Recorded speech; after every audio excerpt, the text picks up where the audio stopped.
You're listening to Deliberate Living, a podcast that inspires, empowers, and encourages listeners to live life more authentically. My name is Holly Priestley, and I'm a full-time nomad and writer who has been living in my 1997 Ford van since January 1st of 2019. I travel the United States with my dog, learning how to live with more authenticity. I explore different ways people choose to ditch the prescribed life we've all been sold and live on their terms, finding freedom and happiness however they choose. Hello, and welcome to another episode of the Deliberate Living Podcast. I am your host, Holly Priestley, and this week my guest, Natasha Sattler. Sattler. Damn it! Sattler.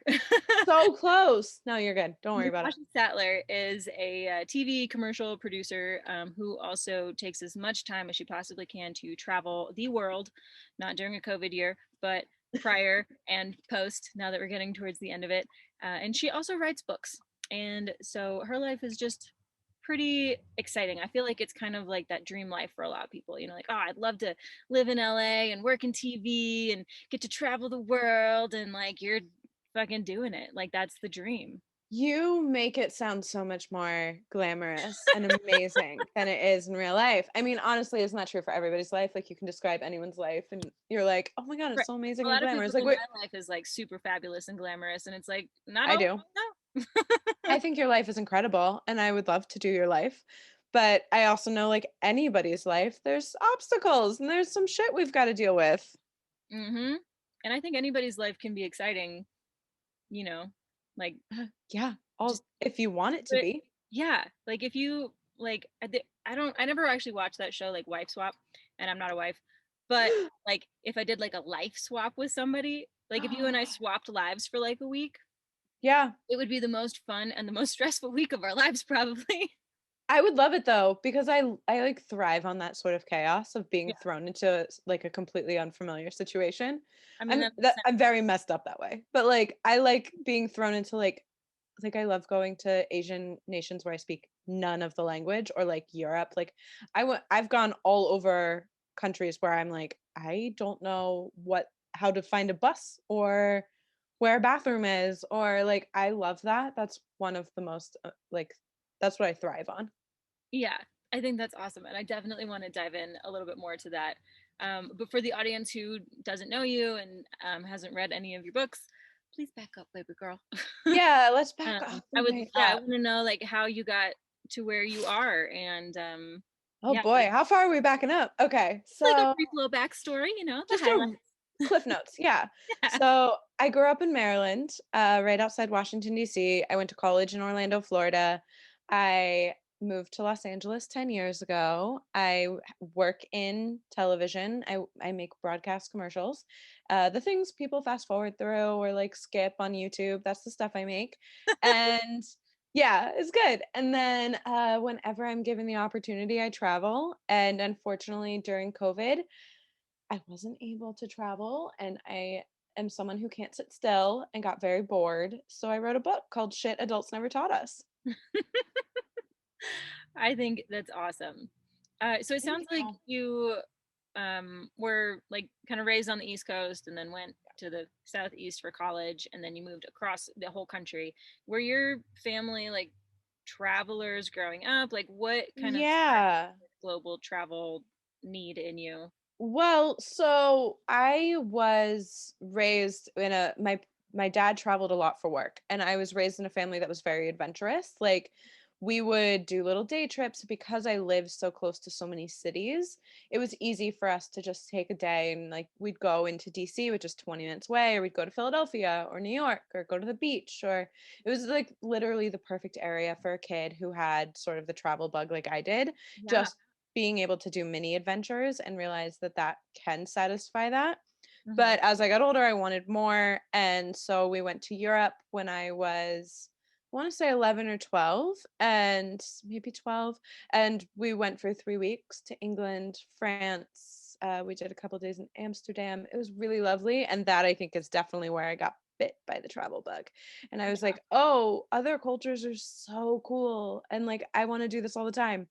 So think I started traveling internationally as an adult. I want to say I was like 24, but I Okay. could be wrong about that.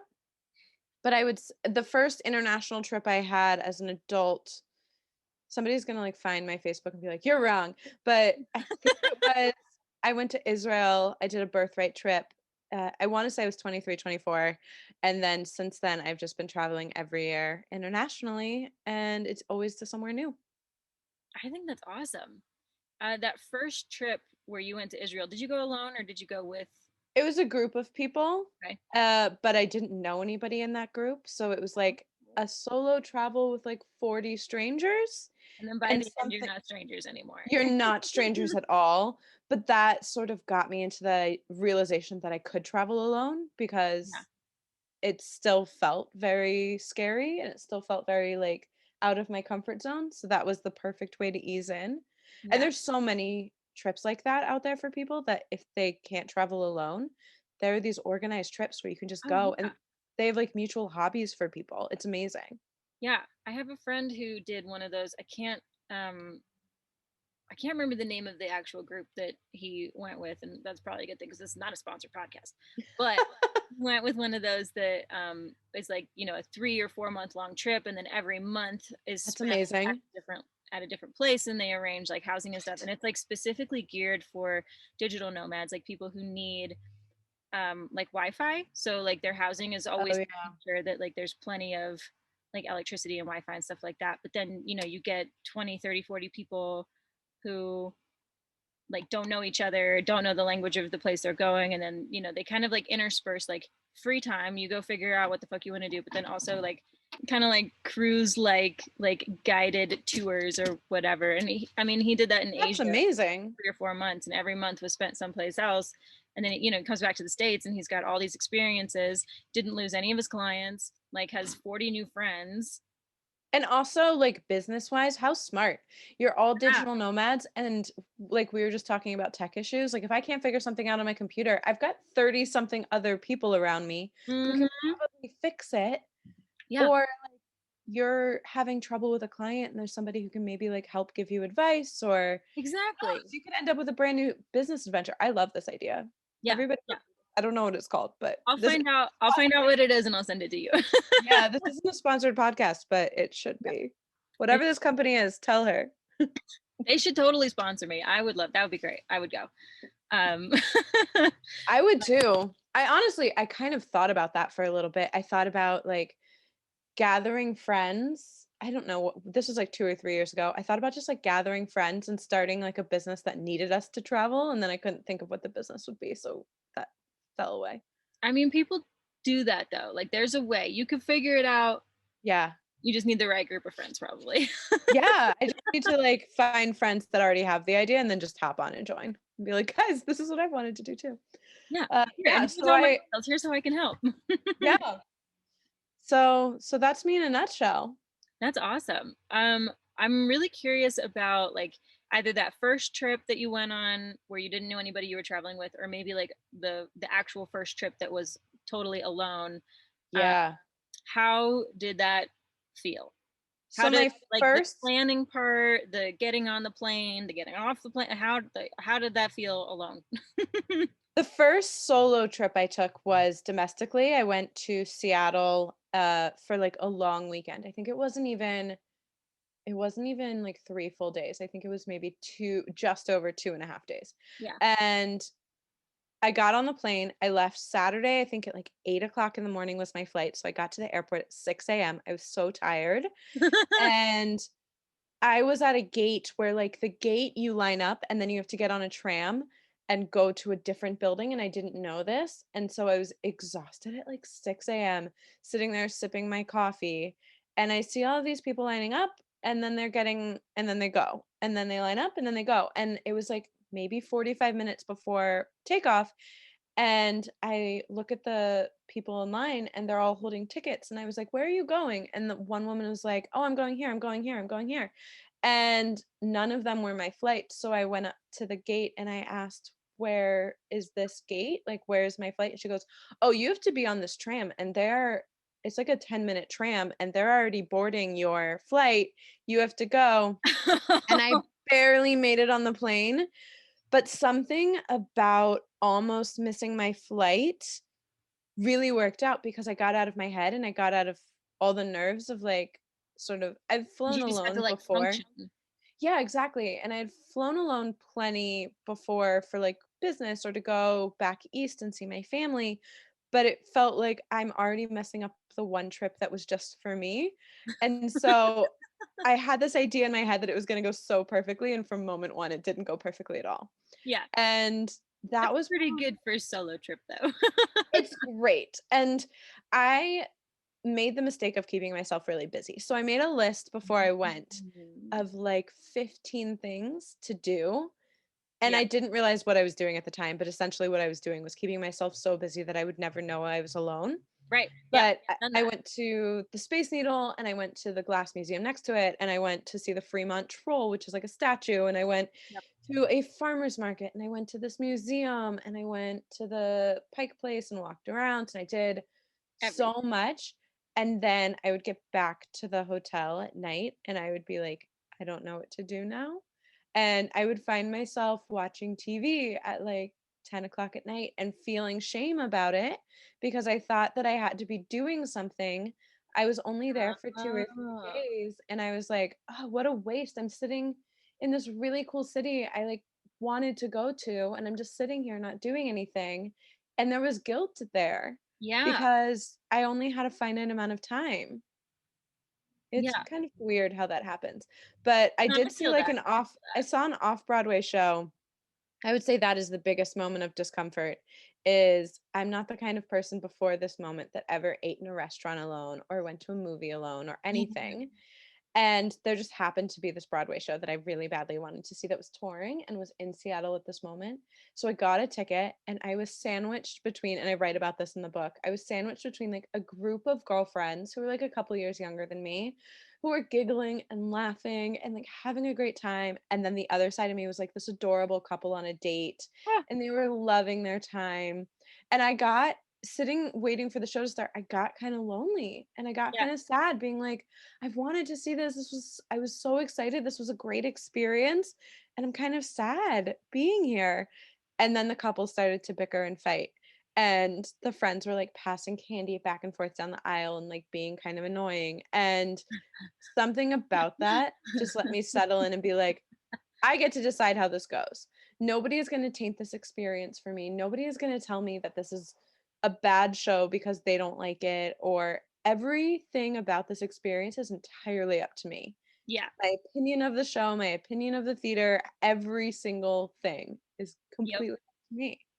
You And don't have that the expectations of like being there with anybody else. You don't have to manage anybody else's like emotions or expectations of the exactly. show. Like you can just focus on you and what you want to do. And I settled into it so much better. And by the time I left that trip, like that experience was really cool because I was like, if I can do that, I can basically go anywhere. And that's when I started traveling alone. I started doing slower, bigger trips, further, longer, whatever it was. Mm. My big, like, out of my comfort zone trip was I went to Spain and Morocco for 3 weeks total completely alone. I met up with a friend of mine from childhood in Morocco for 2 or 3 days, but other than that, I was completely alone, and that was really great. And Yeah. then I went to Asia for 5 weeks, and I traveled around. I went to Bali and Singapore and Malaysia and Cambodia, and I was supposed to keep going, but COVID decided otherwise, You keep and going. It's just taking a little break. it's a hiatus right now, Yeah. and I mean, I also had a trip planned for last October that I'm now doing this October that was, like, Greece, Croatia, Italy, and it's, like, all of those places shut down so extremely Yeah. tightly that I couldn't go, but Yeah. Well, hopefully that's you make okay. it go this year.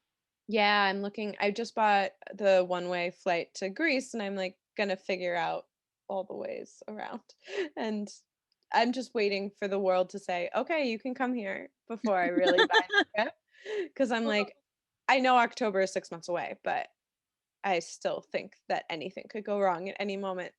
yeah, I think I think that's absolutely true. And I mean, some of these countries like India is, they're having the worst outbreaks now that they've ever Yeah, had.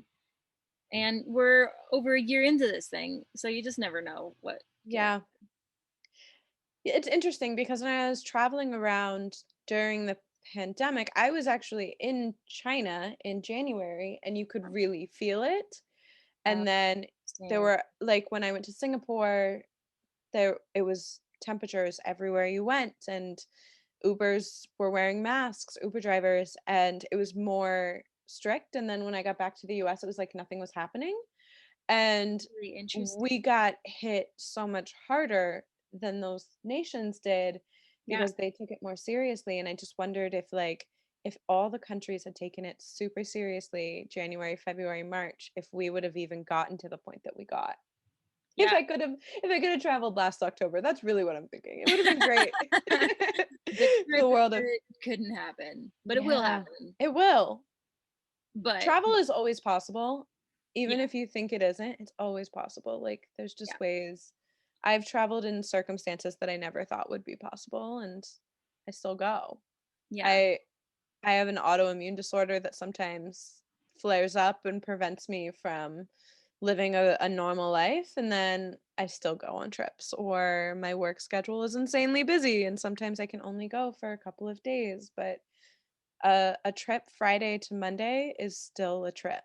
It's yeah, still relaxation. It's still fun. And I like going somewhere I've never been before, even if it's 2 hours away. yeah. Yeah, so I wanted to ask about that. How do you manage either, like having a really short turnaround, like a Friday to Monday trip, or having your I don't know, international capabilities just completely slashed, or like maybe when you were first starting out, like having like a really limited budget. Like, how do you handle restraints Yeah. and limited resources and stuff? And how do you manage to find ways to travel around the barriers? Yeah. And my God, I feel like this is because travel is like a passion for me. It's like it's what fuels me and keeps me going. It's why like 3 chapters in my book are dedicated to travel. I would say okay, that's a few. There's a few questions there. Yeah. The first question is getting out of your comfort zone and knowing you will survive it and you will be totally fine is my Mhm. number one, getting myself to that place. Because even before I get on the plane, I will start talking myself out of it, saying, do I really want to go? Should I go? And all that is just fear. It's just Yeah. fear coming in and being like, Natasha, you're going to survive this. And I have to remind myself, it's totally fine. And I'm going to love it. And at the other end of it, I'm going to be so excited I did it. Financially, hostels with private rooms. And there's a few reasons for that. I like hostels with private rooms because I can still feel and get my private space and my own time. Mhm. Even if it has a shared bathroom or something, I'm fine with that. But also, if I'm traveling alone, the best feeling is like doing those family dinners or those group nights or those outings and you meet somebody Yeah. and like you just become friends and you travel around and that's like your trip friend. Oh my God, that's the best feeling. Or when you just have like a community for a couple of days and you feel really comfortable with that community, that's the whole point, is Yeah. feeling immersed in that society. And financially, a hostel is usually cheaper than a hotel. They offer sometimes free breakfast, they have luggage storage, they sometimes offer nights out or game nights or movie nights. But yeah, you meet friends that way. Trip wise, the reason I started traveling internationally when I was younger is I discovered something called I think it's called Kayak Explore. Oh, I've And heard of that. you put the or the departure location, so like your local airport, Hmm. you put how many days you want to go for. So like 10 days, 14 days, however long you think you have. Yeah. And then you put what you'd be willing to spend round trip on airfare. And it shows you a map of the entire world and it tells you where you can go for that price. That is So such like a good resource. That it is just such a cool thing. Like, well, it I have was this much time and this much money. Where can I go? exactly, because I was disappointing myself constantly thinking I want to go here and then the flights were never the right cost. Or Yeah. you can put, instead of putting exact dates, like I need to travel this date to this date, you can just be like I want to travel in September Yeah. and just see what the dates are, because you could be looking for like a Friday to Sunday trip and really a Saturday to Monday trip is half the price and you never would have known. Yeah. And so that's what I did for the first time, and I never would have gone. I went to Denmark and Uh-huh. Berlin, and I split the trip between Copenhagen and Berlin, and I never would have picked that place if the trip wasn't like $400 round trip from LA, but I found it, and so I Uh, went, and now it's decided so many other things. Like I found a one-way trip to Bali for like 250, $300. that I is wild. It's just this tool that just tells you, it's sort of like letting the universe tell you where you're going to go instead of you Yes, saying, this is where I want to go. I The universe love is like, that. this is where you want to go. And then when you start Googling or like I go on Pinterest or something and I start looking these places up, it becomes amazing and you start fantasizing what it could be like. Yeah. It's not the I'm a huge control freak. I am someone who likes to control the entire situation, Yeah. and it's the opposite of that. It's saying, this is where you could go, this is your budget, this is what the trip could look like, and you just let go of the control of what you thought it could be, and you embrace what it is, and it's so much better that way. I think that sounds so ideal and so, I don't know, freeing and a really good option for a lot of people. And then, I don't know, you get to have experiences that you didn't know you were going to get to have. And Yeah. it does kind of abide by that, like whatever flexibility or rigidity you have on timeline or on your budget or whatever, it just gives you a lot more opportunity. So it sounds like, and that was Kayak Explore. Again, not Yeah. sponsored, but that is Not sponsored.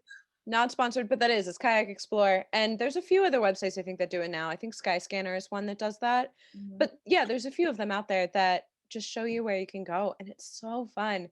But even if you're traveling somewhere that you do want to go to and you're thinking like, I can't get there with the time frame that I have, you definitely can. It might mean taking a red eye, or like I've done the thing where I leave work at 6 p.m., drive straight to the airport, hop on a plane at 8, fly, red eye, get there 5 o'clock in the morning, wherever I am, sleep on the plane, get up, go, spend the whole time, and then get back on the plane at like 11 o'clock at night on the day that I'm leaving, fly, land at like 6 a.m., Go grab my straight bag and go back to work. I've done that before.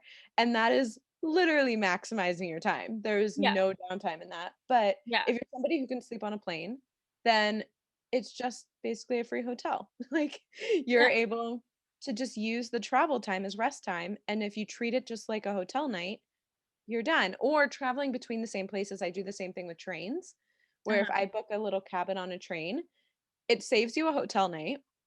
So financially, it works out. Yeah, And you're saving travel time because you'd be sleeping anyways. yeah.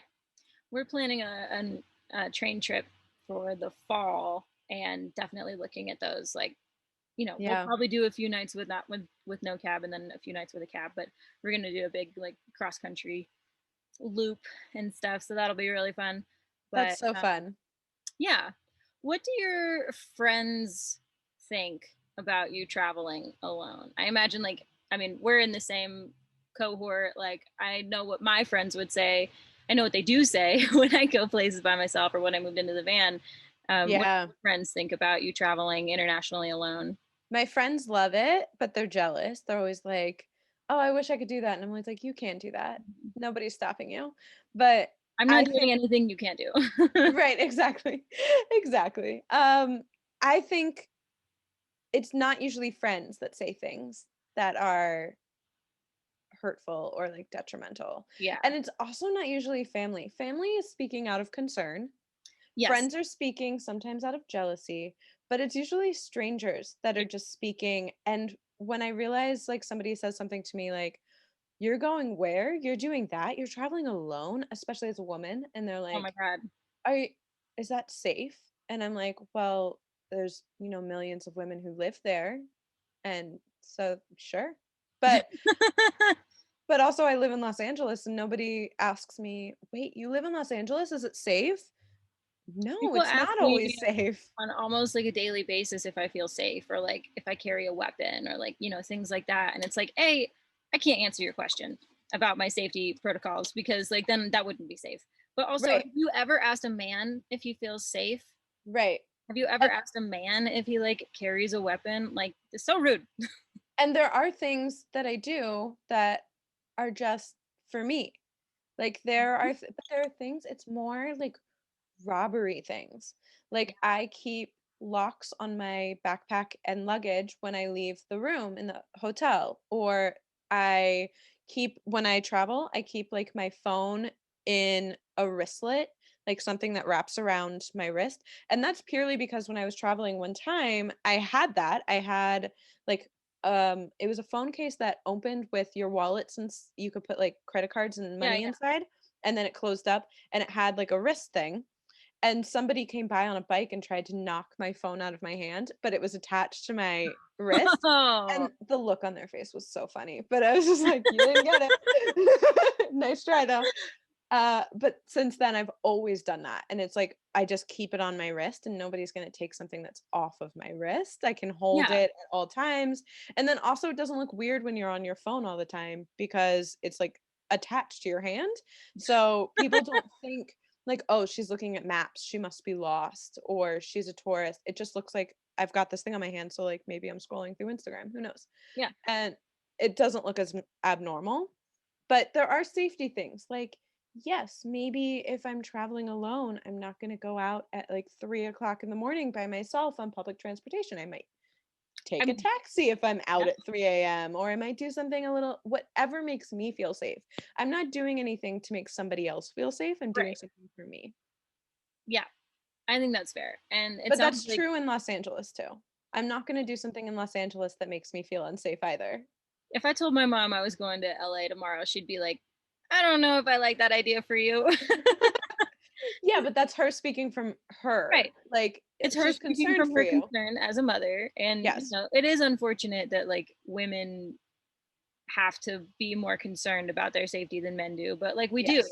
like statistically. And also, I'm concerned about my own safety. You don't also have to be concerned about my safety. Like, I got this. I'm Right. And also trust that I'm smart enough and that I've been taught fine. well and I live enough of a life to know what feels safe and not safe for me. Like, I've gotten this far and I'm still alive. So let's just assume that me living in cities most of my life has taught me how to survive in cities not where I live. But I've gone to countries where I don't speak the language and I have felt so much safer than I would in parts of my hometown or like in Los Angeles. Or there's some some places have a stigma to them that because they're not America, they're not what we're used to, it's not what we know, Yeah. that it's unsafe. And it's not unsafe, it's just unknown to people. It's Right. just not And the something that's in their unknown is comfort so zone. scary. Yes, exactly. And people start fantasizing in like really dangerous ways what the unknown would be. And it's just unknown. That's all the fear is coming from, is it's just because it's something that's not familiar. Yeah. Yeah. So I think, as a couple of my other guests have said, like the fear is like the worst part. And once you like it's the worst before you do the thing that you're afraid of. And then once you do the thing that you're afraid of, it's not so scary anymore. But But also that's the true for fear doesn't everything. necessarily like go away either. Like you're still gonna be afraid. Like you've been traveling for 10 years and like I'm sure you still get afraid. It just happens. Every time You I'm in don't the let it airport, rule your life. every single time I'm in the airport, I'm like, is this the right decision? But like every time I take a new job, I start questioning whether or not I'm qualified for it or I'll be good at it. Or every Yeah. time I move to a new house, I'm like, is that the right place? Did I make the right choice? Am I going to be happy there for, a year or whatever the lease is? Like Yeah. every time I make a decision, it's scary because it's something new and unknown. And so I can look at my life and say, like, I've made X number of decisions and they've all worked out. Usually, when something doesn't work out, it's just preparing you for something better. But like Yeah. everything has gotten me to this point. So I just have to know I can trust my gut. I'll survive anything. If it doesn't work out the way I've envisioned, it's still going to be great. Like Yeah. everything is meant to teach you something and you grow from it. So anything that's scary is just propelling you into the next chapter and making you grow a little bit. Yeah. I think that's a really, really good way to look at just like all of life in general. You can always find the lessons, and sometimes the lesson is one you really should have learned like 10 years ago, but you didn't. So you have to keep Sometimes you learning got it. to learn lessons a bunch of times. I Yeah. feel like so the book I wrote is Shit Adults Never Taught Us, and it's got 4 sections. First Mhm. section is career and money, then relationships, then mind, then life. And all 4 sections are just lessons I've learned in life. And it's 98 chapters, but they're all like 2 or 3 pages. They're very bite-sized chapters. It's Mhm. all these lessons. And like people will talk to me about the relationship or the mind sections, and they're like, "How did you learn this?" And I'm like, "Oh no, babe, I'm still learning that. I'm still I'm not done with the learning part. no, no, no. If I was done, I'd be dead. Like, we're always a work in progress. We're always learning lessons. But like, there are Mhm. some, especially in the relationship section, like, I am still very much learning these lessons. These are things like I learned in one relationship, thought I got it, went into a new relationship, and I'm like, ah, crap, it showed up a different way. Like, Yeah. that happens all the time. Just All because the you time. travel somewhere and you're like, awesome. Like I traveled alone. I went for 3 days to a town next to mine. It's like, great, that was one step. And then every single time, it's not like the fear is gonna go away. No. I don't think people that like perform, stadium shows get less scared every stadium show. It's Yeah. just they know that they can do it because they've done it before. Right. And so two things you said there that I wanted to touch on. One is that, once you do that, quick trip for 3 days, that was like just the town over from yours, like cool, awesome, great, keep going. There's gonna be more. And every step you take, you're developing like that self-trust. You're cultivating that like self sense of capability. Like I can do Yeah. this and I can do it by myself and I make, good decisions, or I can take care of myself, whatever. So the more you do that and the more you cultivate your self trust, like the more confidence you're going to have in all of life, and like kind of, I don't know, like the bigger dick energy you're going to have. It's going to be great. Exactly. Because people seem to think like in order to travel alone, it's like a slide. Like you have to slide all the way down and Yeah. just go for it, where you can just take a step, just slowly Yeah. go down the steps. It doesn't mean you have to suddenly find yourself on a 3-month long excursion to India. Like it isn't eat, pray, love. You get to Right. just you get to do whatever's comfortable for you or a little bit outside your comfort zone. And then every time you go a little bit further and a little bit further until, yeah, maybe you do end up on a 3-month trip in India. I don't know. Yeah. And maybe that is your first trip alone is like, I'm going to go off the deep end, but that's like a personality thing. It's not right It's or gotta wrong. be you. It's Yeah. gotta You be what have to do feels it if you right. want to. Yeah. Yes.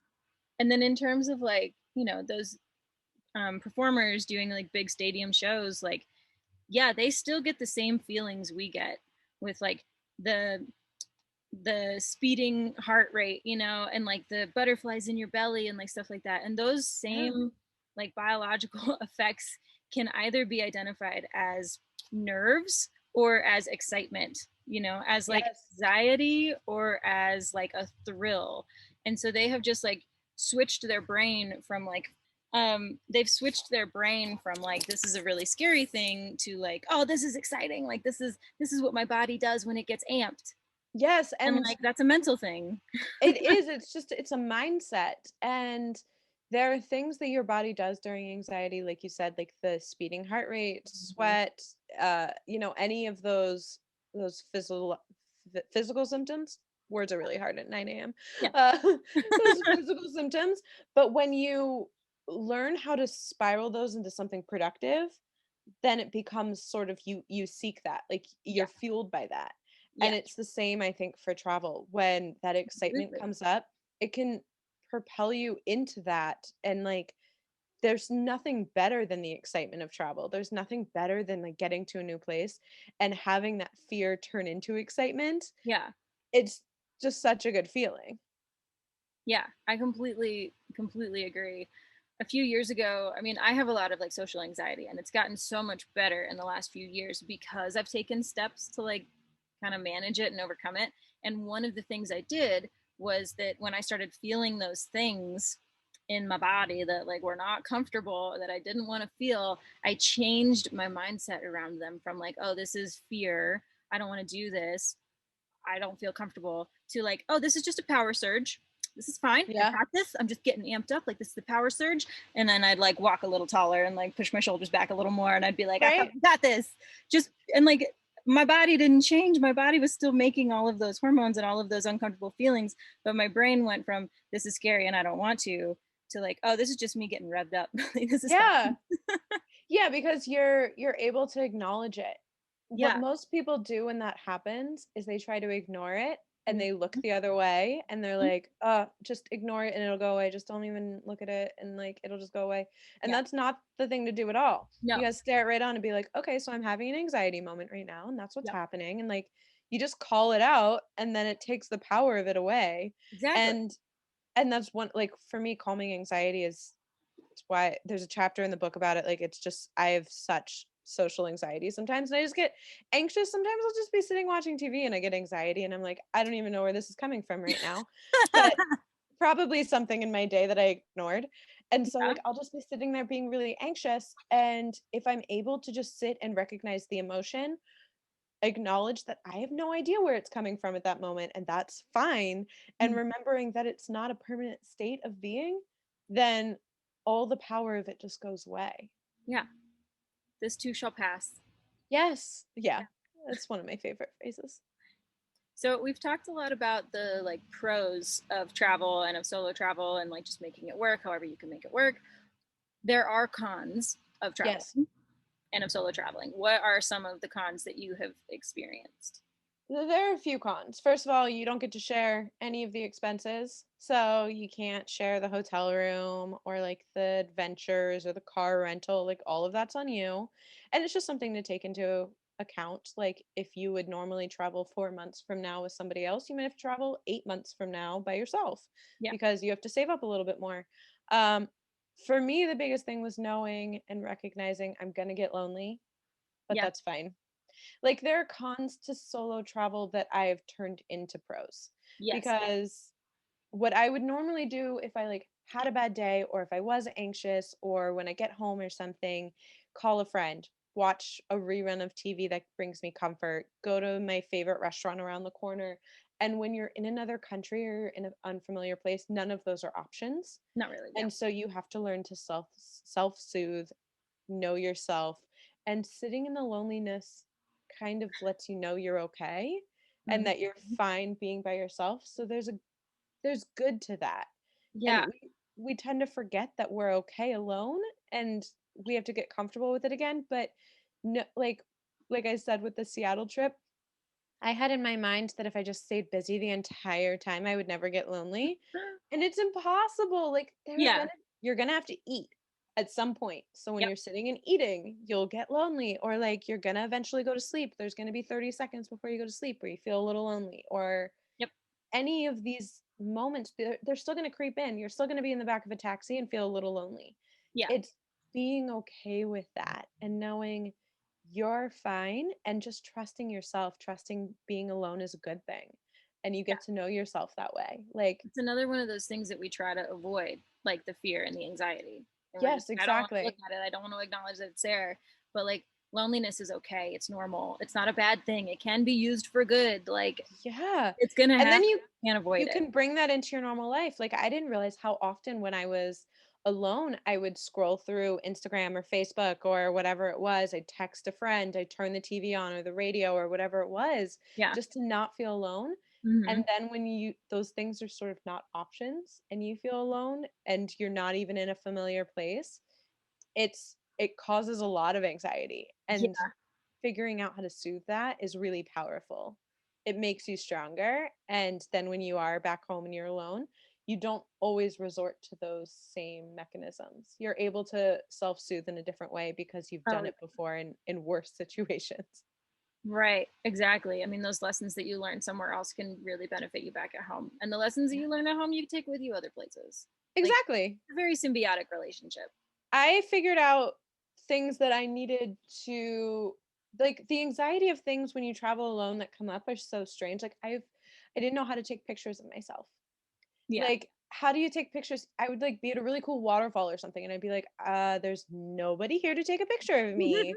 I just hiked by myself to this waterfall and there's nobody to take a picture of me. So I figured out I got a little collapsible tripod.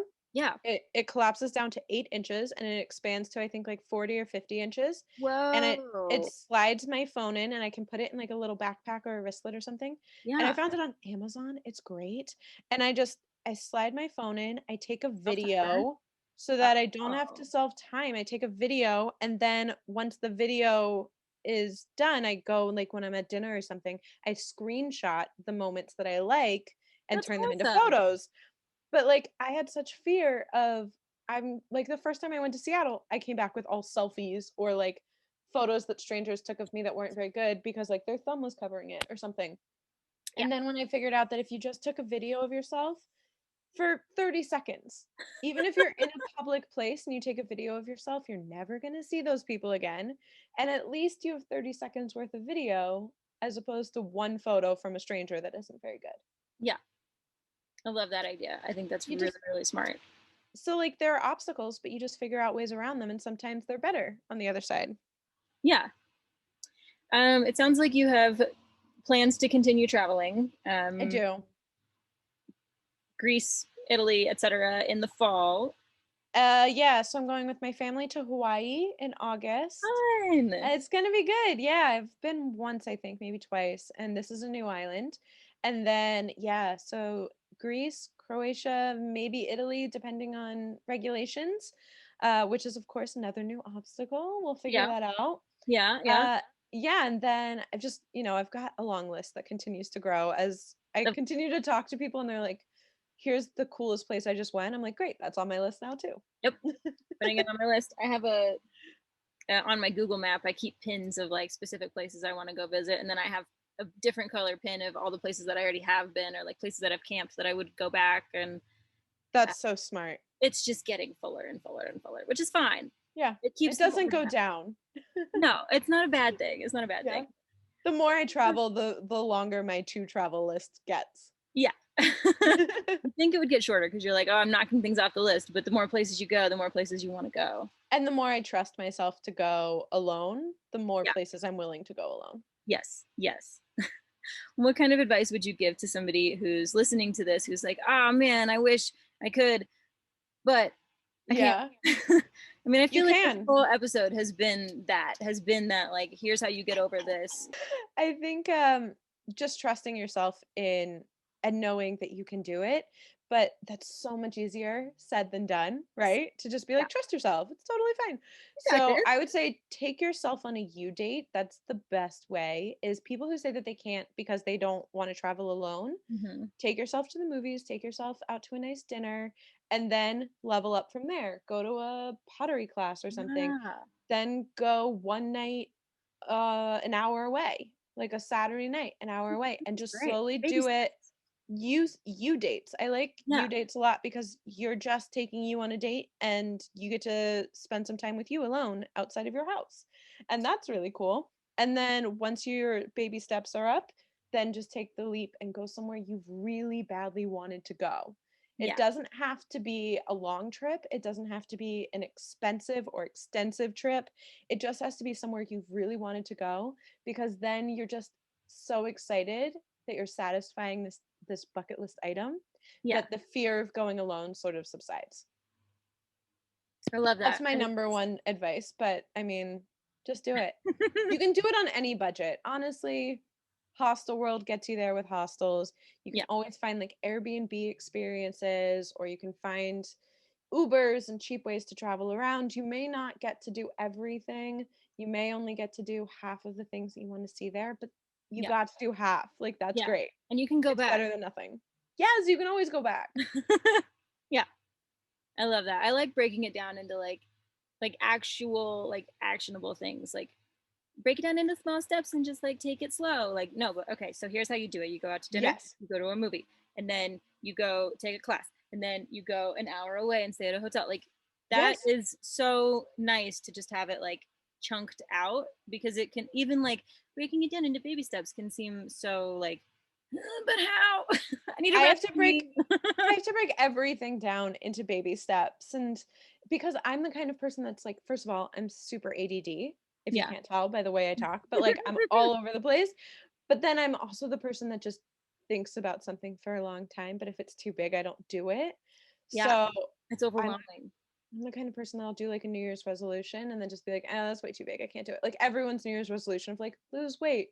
That's way too big. How are you ever going to lose weight? And it's not quantifiable.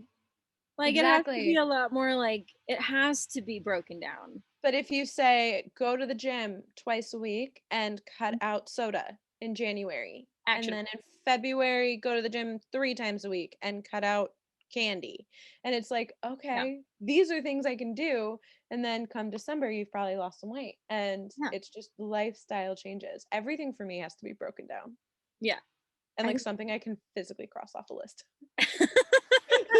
Sometimes I'll put things on a list that I've already done just so I can cross them off because I need the satisfaction of like crossing something off. Or like really small little things that I can do in 30 seconds just so that I can feel productive.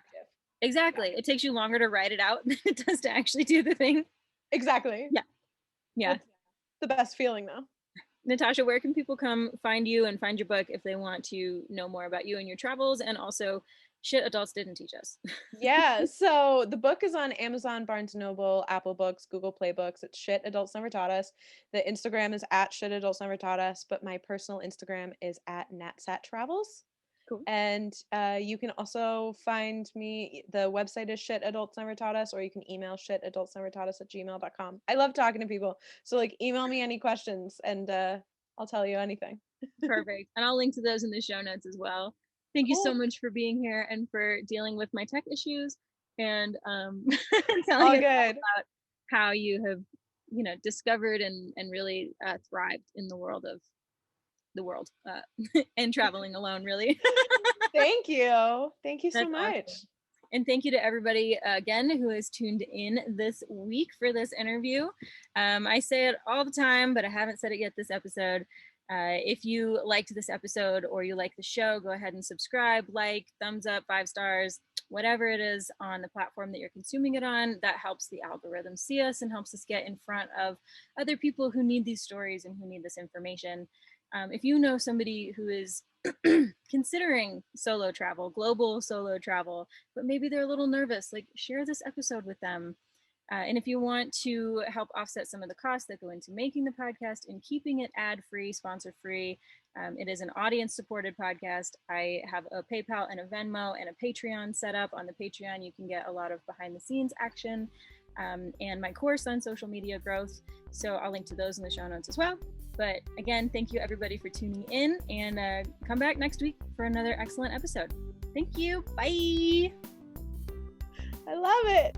We've reached the end of this episode of Deliberate Living. You can find the show notes and everything we referenced over on my website, and be sure to subscribe wherever you listen to podcasts on YouTube or sign up for email updates every time something new is published. I'll see you next time on Deliberate Living, and until then, keep your life on the DL too.